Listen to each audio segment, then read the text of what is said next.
Une erreur sur l'immatriculation du véhicule alors qu'il y a eu interpellation et donc identification du conducteur ne remet pas en cause la validité du PV pour un excès de vitesse.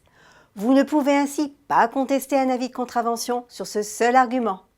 En revanche, s'il s'agissait d'un PV pour stationnement irrégulier ou gênant, ce serait contestable, le numéro d'immatriculation ne devant souffrir d'aucune inexactitude.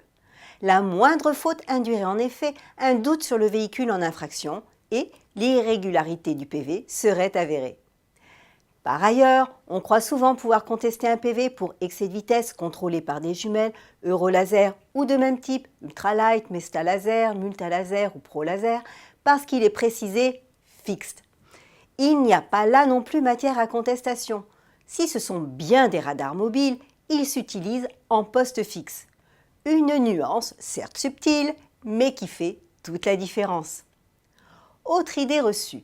Les agents verbalisateurs seraient obligés de montrer sur l'écran du radar la vitesse à laquelle l'automobiliste a été contrôlé.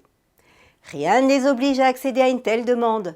En pratique, la mesure n'est souvent déjà plus affichée quand vous êtes arrêté car ils sont souvent déjà en train de viser un autre véhicule.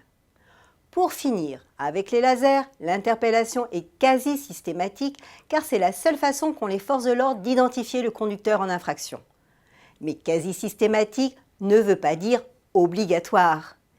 Et rien ne sert de réclamer la photo. À la différence des radars à effet Doppler, les lasers ne sont pas couplés avec un appareil photo.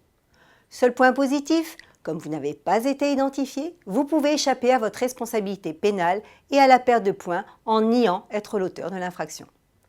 Bonne route et à la semaine prochaine!